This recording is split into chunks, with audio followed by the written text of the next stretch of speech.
El registro de la Guardia Alemana del 23 de abril de 1945 señala, 2:47 de la madrugada, extraño silencio en el sector estadounidense.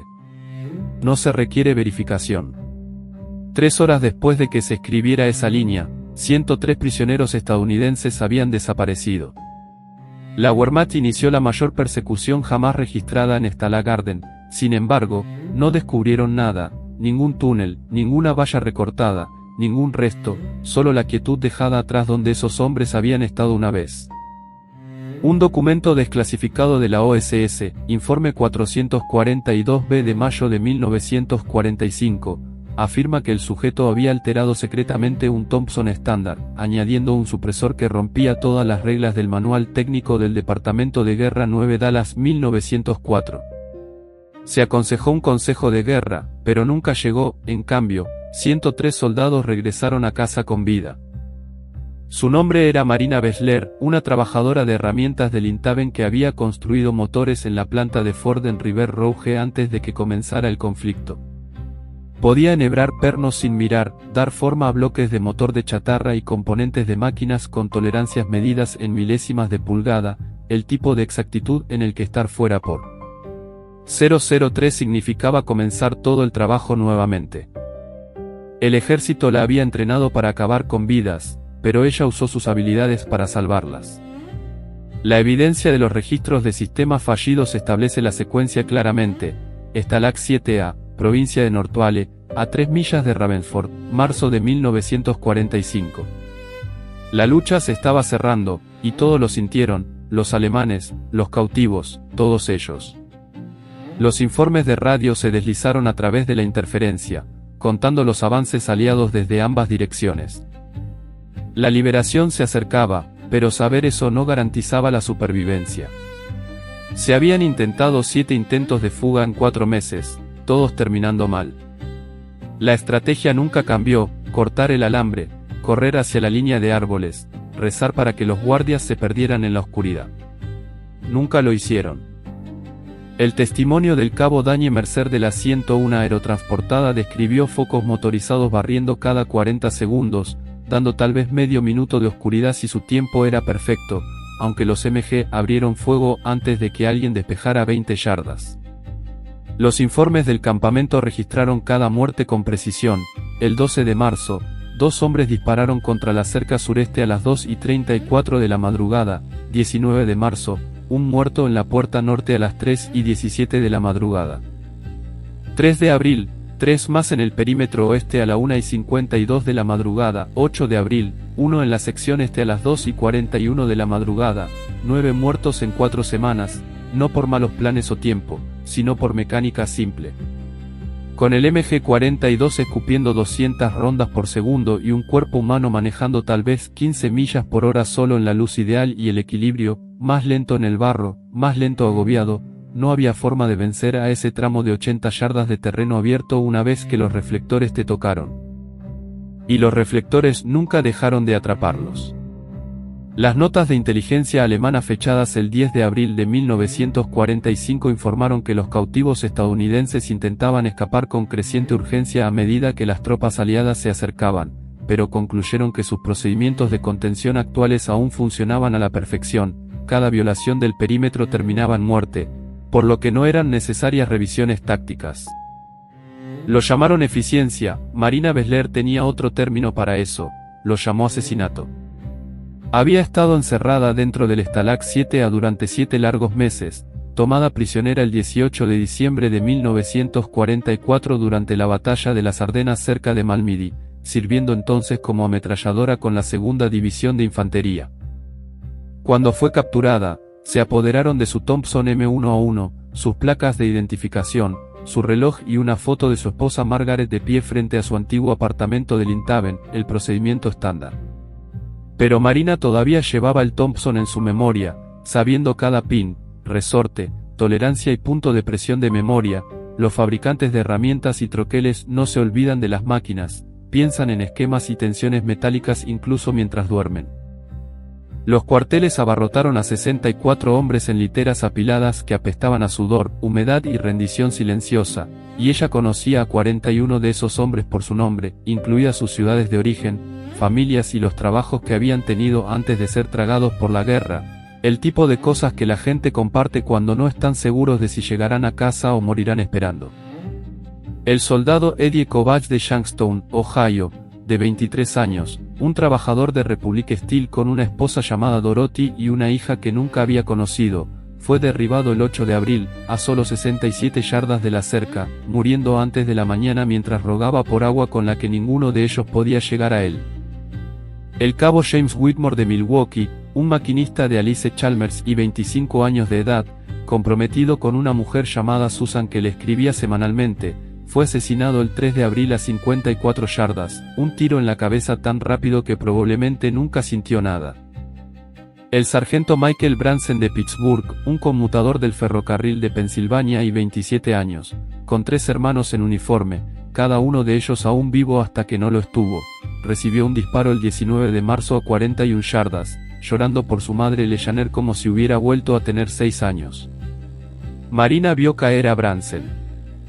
Vio el rayo fijarse en él como el sol del mediodía, vio las rondas trazadoras marchar por un camino brillante a través del suelo, y vio a un hombre que había sobrevivido al norte de África, Sicilia y Normandía desangrarse a apenas 300 millas de casa, mientras que la armadura estadounidense probablemente ya estaba rodando hacia el campamento.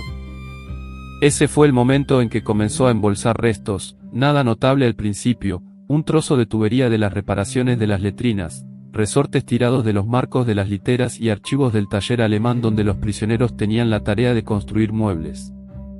Los guardias asumieron que solo estaban reemplazando el equipo perdido por los bombardeos y no se molestaron en supervisar de cerca. Después de todo, ¿quién podría hacer algo peligroso con una tubería y un archivo? Marina podría. Según el soldado Raymond Torres de la Tercera División Blindada, Bessler nunca dejó de buscar.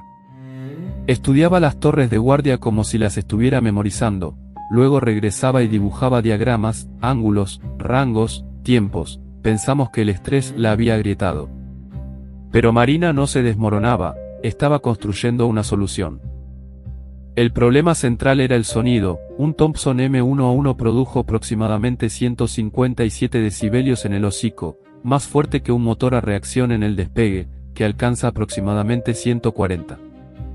Un disparo tan fuerte lleva casi media milla en aire tranquilo, fácilmente audible en todo el campamento. En el instante en que disparaste, cada guardia dentro de 400 metros sabía exactamente dónde estabas parado y lo que estabas haciendo, haciendo imposible el silencio, excepto que Marina Bessler nunca aceptó imposible, como algo más que un problema esperando las tolerancias correctas. Para ella, la física significaba soluciones, el sonido era solo presión de aire, la presión provenía de la expansión del gas, y si controlabas esa expansión, controlabas la presión, y el sonido, aunque hacerlo rompía todas las regulaciones que los militares habían emitido. El registro de innovación SID del Ejército de los Estados Unidos de mayo de 1945 enumera la evidencia. Punto 7. Un supresor casero áspero de origen desconocido. Ítem 12. Esquemas dibujados a mano en papel hurgado. Ítem 18. Testimonios que describen un Thompson que disparó no más fuerte que un susurro. Artículo 23. Pruebas metalúrgicas que confirman la fabricación a nivel civil. Los guardias alemanes habían suministrado herramientas para las reparaciones del campo, archivos, sierras, incluso un pequeño torno aprobado por los supervisores de Ginebra que suponían que los prisioneros simplemente construirían muebles. Esperaban que Marina hiciera sillas, eligió construir algo mucho más peligroso. La soldado Raymond Torres dijo más tarde que estaba constantemente hurgando en las tuberías de las letrinas, los manantiales de las literas, y que archivaría metal durante 8 o 9 horas seguidas hasta que sus palmas se partieran, dejándolas convencidas de que el estrés finalmente la había roto.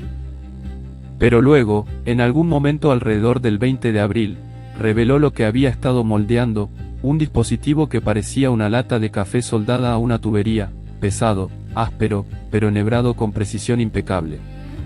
El supresor medía 14 pulgadas de largo, 2 pulgadas de diámetro, construido a partir de 3 piezas de tubería de acero de 2 pulgadas robadas durante 3 semanas de reparaciones de plomería. Dentro había deflectores de aluminio cortados de latas de desorden, 6 cámaras separadas llenas de lana de acero y tela rasgada para amortiguar, todas roscadas a mano para que coincidieran con las especificaciones Thompson M1A1 a 45 hilos por pulgada, con una tapa de extremo mecanizada desde el fondo de una cantina, peso total 3,2 libras.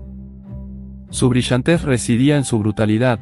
Las cámaras de expansión de gas ralentizaron la velocidad del hocico por debajo del umbral supersónico, unos 100 pies por segundo por debajo, lo que lo llevó a cerca de 950, mientras que la lana de acero y la tela sangraron energía sonora como calor, y los deflectores de aluminio trituraron las ondas de presión en pulsos desorganizados. El enhebrado mantuvo la precisión dentro de las 3 pulgadas a 100 yardas, aunque hacer el dispositivo era pura traición según el Manual 9 a 1904 del Departamento de Guerra, sección 4. 7. Modificación no autorizada de armas emitidas contadas como destrucción de propiedad gubernamental, punible con descarga deshonrosa, pérdida de todos los beneficios o hasta 10 años de prisión. Sin embargo, Marina lo construyó de todos modos, moldeando metal en la oscuridad a las 3 de la mañana mientras todos los demás dormían, cortando hilos con un dado que había creado a partir de un perno y una lima, 18 días de peligro donde una inspección sorpresa significaría la ejecución. Lo probó en la letrina a las 2 de la mañana del 21 de abril, usando 15 rondas de 45 ACP que de alguna manera había levantado de un turno de guardia, probablemente durante una rotación de trabajo.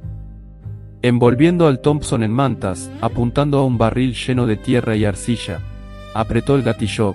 El trueno habitual se había ido, reemplazado por un sonido corto y áspero apenas más fuerte que una fuerte tos, nada que alguien confundiría con un disparo.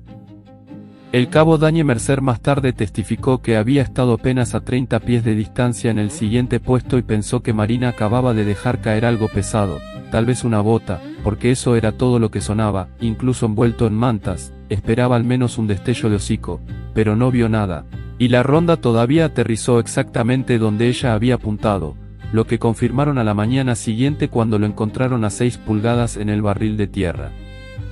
Pensó que solo estaba presumiendo hasta que explicó lo que pretendía hacer con el dispositivo, un plan que rompió todas las reglas, protocolos y principios de cadena de mando en los que se basaba el ejército, sin autorización de suboficiales superiores, sin permiso de los observadores de Ginebra, no hay coordinación con inteligencia aliada, solo Marina Bessler, 102 prisioneros, un solo Thompson alterado con 14 rondas restantes, y una noche para sacar a todos antes de que fueran enviados a Alemania, lejos de la liberación y hacia la ejecución a medida que se extendían los rumores de que las SS estaban acabando con los campamentos antes del avance aliado, sin testigos, sin sobrevivientes, solo cuarteles y tumbas quemadas.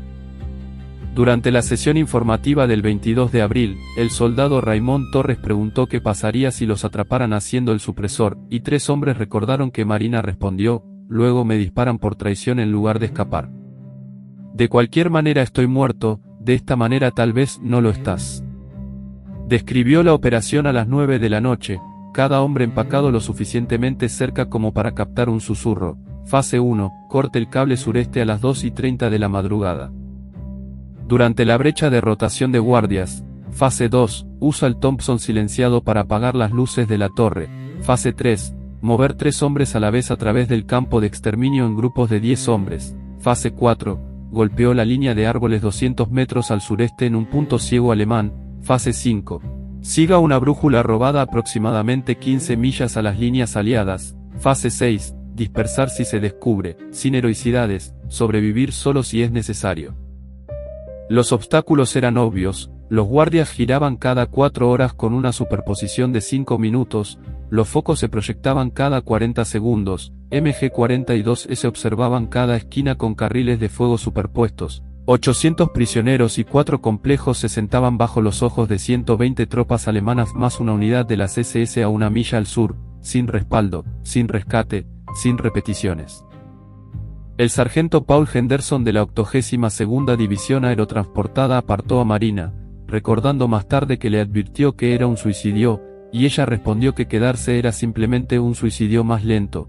Dijo que sería sometida a una corte marcial incluso si funcionaba porque el ejército nunca perdonó los MADs de armas no autorizados, y ella respondió que escapar sola le ganaría el mismo destino, al menos de esta manera enfrentaría un juicio en Estados Unidos. Cuando sugirió esperar a Patton, ella le recordó que Eddie Kovach había esperado y muerto a 300 metros de la libertad, y se negó a ver a otro hombre desangrarse porque siguieron el procedimiento. Eso terminó la discusión. La votación fue unánime, no porque alguien creyera que el éxito era probable, sino porque quedarse significaba que una muerte segura mientras se movía ofrecía una pizca de supervivencia. Pasaron el 22 de abril preparándose. Marina probó el supresor 2 veces, una a las 4 de la madrugada y otra a las 11 de la noche, confirmando la precisión. Otros recogieron cortadores de alambre robados de un grupo de trabajo, 3 cantimploras de agua, raciones comprimidas de paquetes de la Cruz Roja y 2 mapas alemanes tomados de una oficina de guardia. A medianoche todo estaba preparado. A las 2 de la madrugada del 23 de abril, 103 hombres se agacharon en la oscuridad, esperando. A las 2:17 de la madrugada, Marina avanzó hacia la cerca con el Thompson alterado escondido debajo de su abrigo, el supresor apretado, 14 rondas cargadas y cortadores de pernos metidos en la chaqueta de Torres. El reflector pasó con un rayo de 60 pies cortando la oscuridad, 40 segundos antes de que regresara. El registro de Guard Tower 3 del Oberreiter Hans Müller registró un barrido de rutina, no se detectó movimiento, clima despejado, 4 grados Celsius, excelente visibilidad, pero la entrada estaba equivocada, 20 hombres ya se arrastraban hacia adelante. A las 2:24 de la madrugada Torres llegó a la barrera, alambre de púas de doble hebra, 8 pies de altura, postes cada 12 pies, escapes de dirección de diseño clásico alemán en zonas de muerte. Colocó los cortadores, inmóvil a través del barrido, y cuando la viga se alejó lo suficientemente brillante como para leer, cortó el cable, que se rompió con un suave giro no más fuerte que algo que caía a 15 pies de distancia en el aire inmóvil. No era lo suficientemente fuerte como para llamar la atención del guardia a 60 yardas de distancia en la torre, no lo suficiente como para levantar sospechas, por lo que Torres cortó el cable una y otra vez hasta que abrió una brecha de 4 pies lo suficientemente amplia como para que los hombres se escurrieran hacia los lados. Como dijo más tarde, sus manos temblaban tanto que esperaba dejar caer los cortadores, cada corte le sonaba como un disparo completo, mientras que Marina Besler simplemente observaba la torre, cronometrando los barridos con la calma de alguien que monitoreaba un ciclo de prensa en Ford, esperando el instante preciso para moverse. Afirmó que nunca había visto un enfoque como el de ella. A las 2:28 de la madrugada, los 103 hombres estaban apilados detrás de los cuarteles en 3 columnas, silenciosos, inmóviles, con caras en la tierra mientras el foco de atención se extendía sobre su sector antes de dirigirse hacia el sur hacia el complejo británico. El sargento Henderson señaló con 3 dedos levantados, enviando primero la tercera columna. 2 o 3 a la vez se arrastraban hacia adelante. El primer grupo, dirigido por el cabo Daniel Mercer, se deslizó a través del alambre cortado y cayó de plano en el otro lado, mirando el campo de exterminio de 80 yardas, tierra desnuda, sin cobertura, nada más que oscuridad y el supresor robado de Marina manteniéndolos vivos. Cuando el reflector de la Torre 3 comenzó su arco, Marina levantó el Thompson modificado, presionó la culata en su hombro, encontró la viga en movimiento a 200 yardas y 15 pies de altura, y, basándose en la misma precisión que una vez dejó que sus pernos de hilo dentro de 30 milésimas, solo necesitaba un pie de precisión. El arma dio una tos suave cuando la ronda subsónica de 45 salió del cañón a aproximadamente 950 pies por segundo. El soldado Martín Odea del 82º aerotransportado admitió más tarde que ya se había estremecido, preparándose para el trueno que los condenaría a todos, hasta que se dio cuenta de que la luz simplemente se detuvo muerta, apuntando hacia el cielo sin un sonido. Los informes forenses que examinaron la Torre 3 mostraron una sola bala de 45 alojada en la carcasa, consistente con un disparo de 200 yardas en un ligero ángulo hacia abajo. El impacto rompió los engranajes, rompió la bombilla, atascó la travesía, pero dejó el motor en marcha para que el sistema pareciera funcional desde lejos. El guardia, el Oberreiter Hans Müller, asumió que se trataba de una falla eléctrica, común en 1945, y la registró sin levantar una alerta. Así que el rayo se desvaneció, pero no hubo alarma, solo los 103 fugados sabían siquiera que se había disparado un tiro. A las 2:33 de la madrugada, los fugitivos avanzaron en ráfagas controladas, 10 a la vez, encorvados, moviéndose durante el intervalo ciego mientras las luces restantes mantenían sus patrones. Torre 1 barriendo el noroeste, Torre 2 noreste, Torre 4 suroeste. Los hombres cruzaron en oleadas, 20, 30, 40, todos agazapados bajo la línea de visión. Luego, a las 2:36 de la madrugada, la Torre 4 se ajustó para compensar el haz muerto de la Torre 3, el protocolo dictó una cobertura superpuesta, por lo que el guardia Gefreiter Klaus Weber giró su luz hacia la zona oscura e inmediatamente iluminó al soldado William Chen de la primera división de infantería, de pie congelado a 45 yardas del cable. Chen se detuvo instantáneamente, el instinto le decía que cualquier movimiento significaba la muerte. Oyó el cerrojo de la MG-42 cerrarse hacia atrás, un chasquido metálico como una escopeta que se acumulaba y se preparaba para el disparo. Pero antes de que el artillero disparara, volvió a escuchar el Thompson de Marina, apenas un silbido, como el aire que escapa de un neumático, y el foco se apagó como si alguien lo hubiera desenchufado. Corrió cuando el rayo murió, y los investigadores confirmaron más tarde que Marina había golpeado el centro muerto del reflector desde 215 yardas. El haz se apagó instantáneamente, y el registro de Guard Tower 4, archivado por Gefreiter Klaus Weber a las 2 de la madrugada y 36, notó solo un mal funcionamiento del reflector durante un barrido de compensación, causa desconocida, con la lámpara de respaldo activada como protocolo requerido. Esa luz secundaria se sentó 6 pies más abajo, se volvió más lenta y lanzó un haz más estrecho, todos los detalles que Marina Bessler había memorizado durante 7 meses de estudiar el ritmo y el ángulo ciego de cada torre. Ella rastreó el nuevo barrido, esperó su momento, disparó, y la lámpara de respaldo también murió.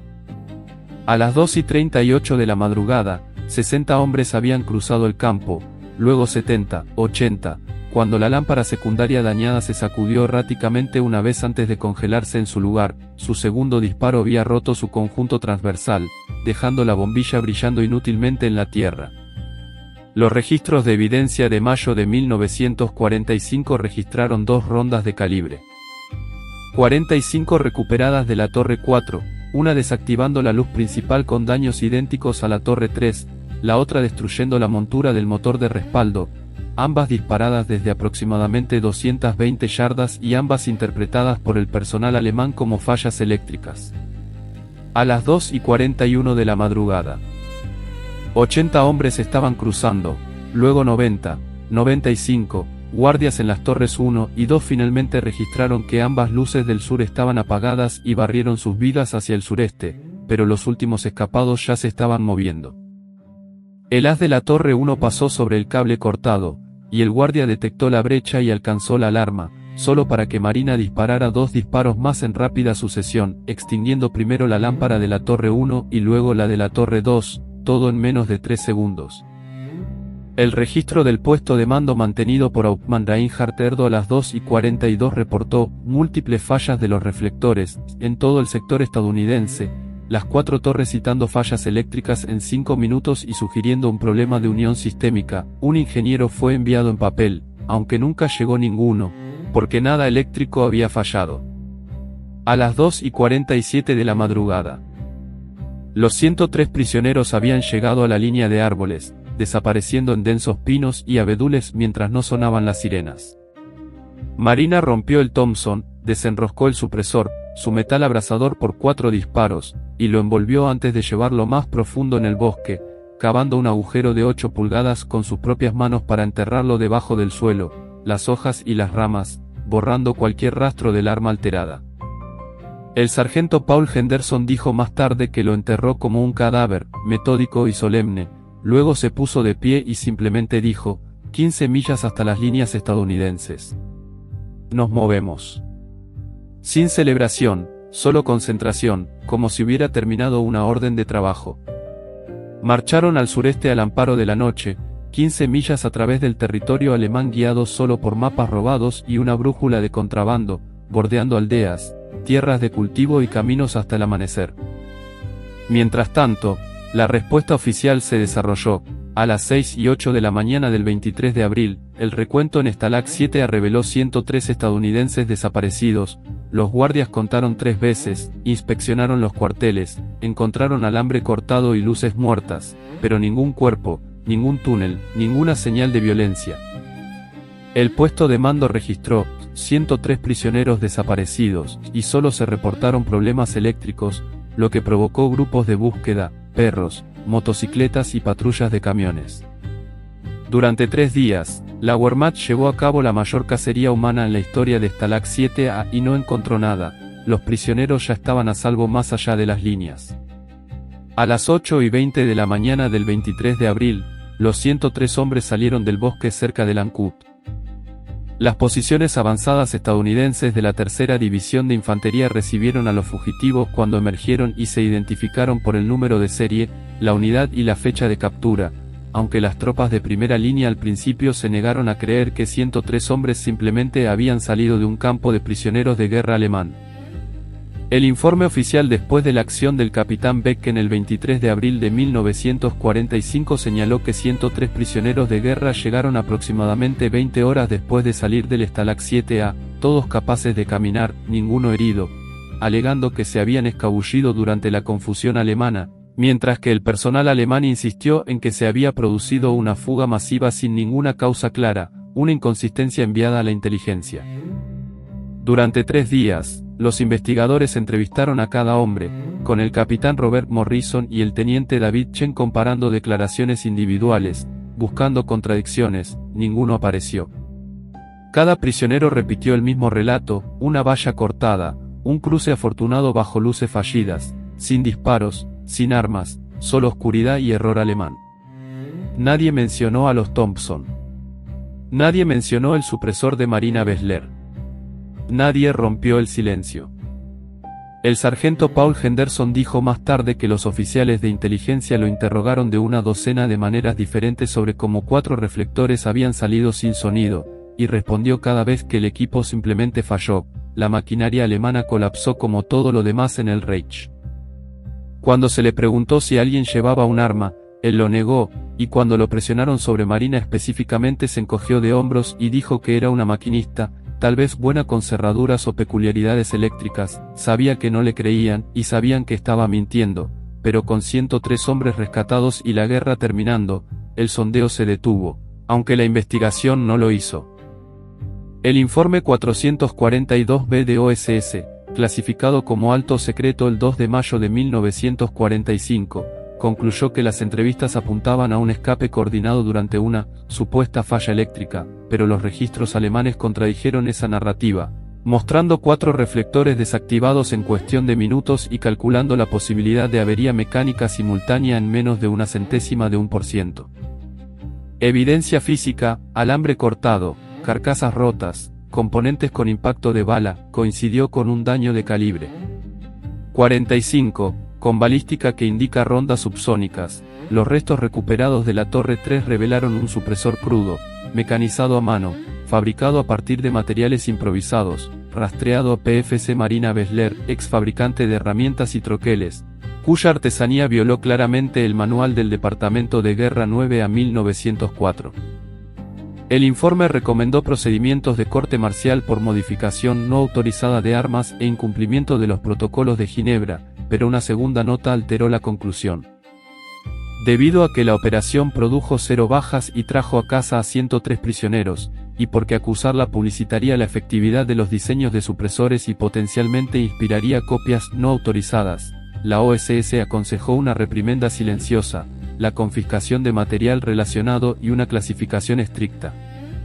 En otras palabras, el ejército lo enterró. El supresor permaneció perdido en el bosque, Marina nunca confesó, y el gobierno nunca admitió que el dispositivo existía. El archivo permaneció sellado durante 52 años. Su registro de servicios simplemente enumeró una irregularidad del equipo en abril de 1945 y una nota de asesoramiento sobre el mantenimiento adecuado de la propiedad, sin medalla, sin elogio, sin reconocimiento oficial de salvar 103 vidas. Pero la historia se extendió a pesar de todo. Un resumen de inteligencia del Teatro Europeo de junio de 1945 informó que varios campos de prisioneros de guerra experimentaron escapes silenciosos similares en las últimas semanas de la guerra, reflectores muertos, sin alarmas, guardias desconcertados, a través de Stalag 7A, Stalag 9B, Stalag IVG y Oflag 7B, totalizando más de 340 prisioneros y mostrando un patrón tan consistente que los investigadores sospechaban conocimiento compartido. Marina nunca afirmó estar involucrada, pero después de Stalag 7A, otros 3 campos lograron escapar con la misma firma: luces apagadas, sin disparos, prisioneros desaparecidos. Alguien había pasado a lo largo del método.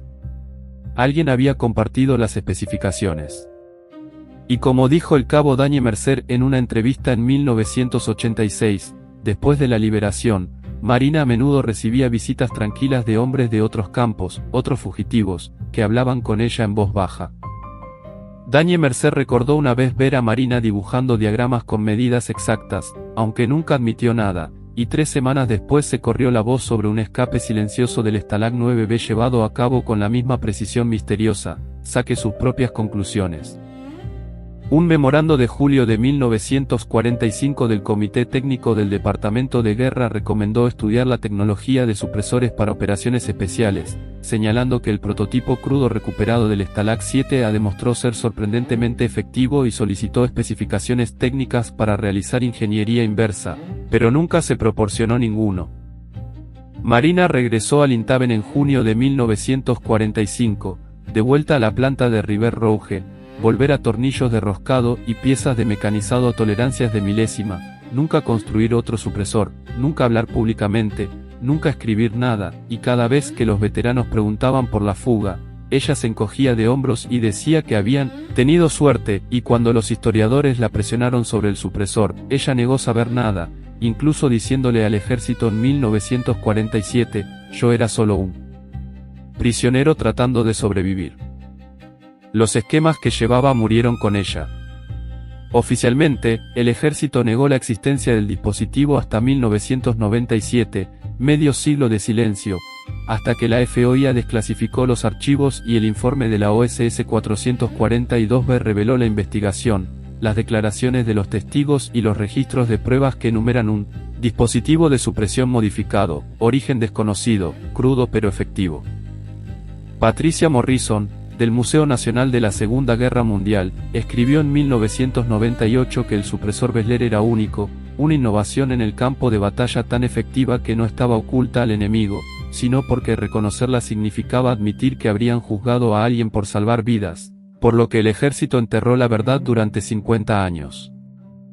La ingeniería moderna de supresores no le debe nada al diseño de Marina, las tuberías fueron robadas, el aluminio rescatado, los hilos cortados a mano, las tolerancias improvisadas, pero lo que importaba es que funcionó la noche que necesitaba.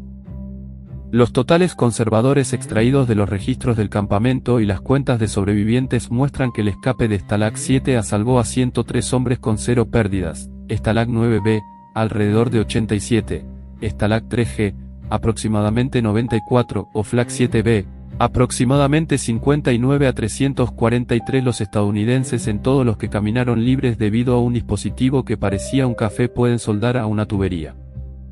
El soldado Raymond Torres dijo en una entrevista de 1999 que cuando la gente le preguntó si Marina era una heroína, él les dijo que era una maquinista, ella vio demasiado ruido, así que arregló el ruido, porque los maquinistas no solicitan autorización o esperan la aprobación, reparan lo que está roto. Marina Besler murió el 14 de febrero de 1987 en Lintaven a la edad de 71 años de un ataque al corazón en el piso de la fábrica de River Rouge, inspeccionando una prensa de morir, todavía comprobando tolerancias, pasó haciendo lo que siempre había hecho, asegurándose de que las máquinas funcionaran bien.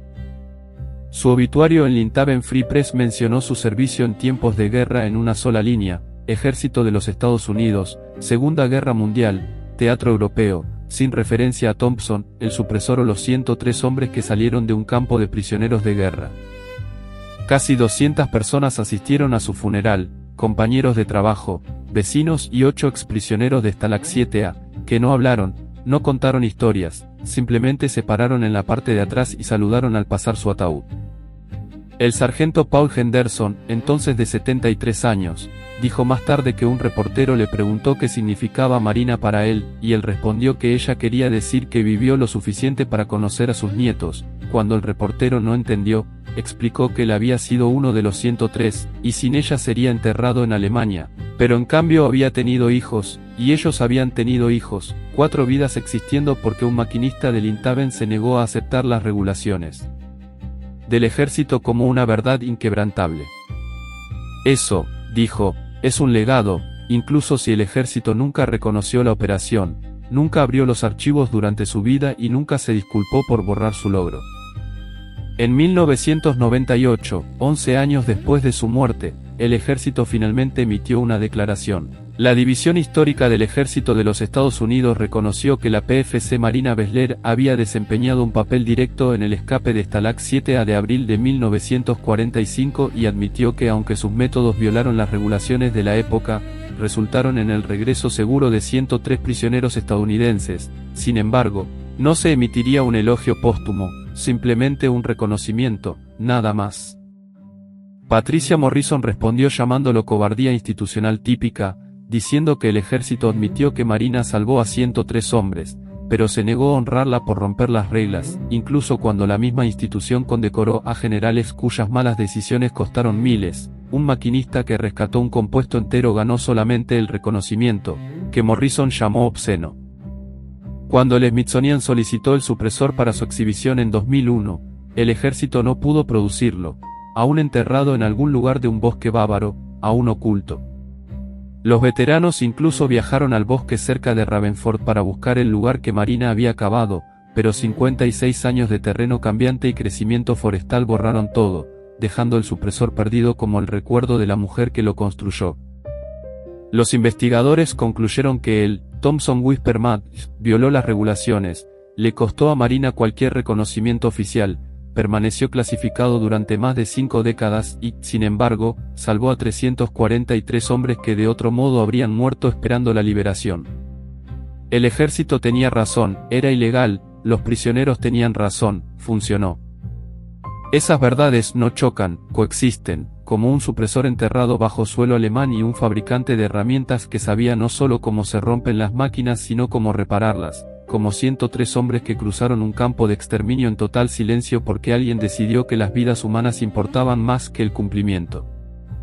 El registro oficial afirma que el evento apenas sucedió, pero los sobrevivientes saben mejor, a veces las reglas deben romperse, a veces, no autorizado, simplemente significa, necesario, y a veces una mujer con habilidad, herramientas y certeza moral logra lo que los ejércitos no pueden. Marina nunca se calificó a sí misma como una heroína, se llamó a sí misma una maquinista. Cuando la gente le preguntó cómo salvó a 103 hombres, dijo que resolvió un problema de ruido. Ese era su trabajo. En una entrevista del proyecto de historia de veteranos de 1983, explicó que después de la guerra el ejército le preguntó por qué se arriesgó a una corte marcial, por qué violó las regulaciones, por qué no esperó la liberación, y les dijo que hizo lo que hacen los maquinistas, si una máquina falla, lo arreglas. La Thompson era demasiado ruidosa, así que la hizo callar. No presentas informes, no pides permiso, reparas el problema. Lo dejó así, nunca llamándolo valentía, sacrificio o coraje, solo ingeniería. Ingeniería significa resolver problemas con las herramientas que tiene, las regulaciones son restricciones, pero las vidas son la métrica que importa. Marina optimizada para vidas. La historia está formada por personas que ven sistemas rotos y los reparan, a veces con autorización, a veces sin, siempre a un costo.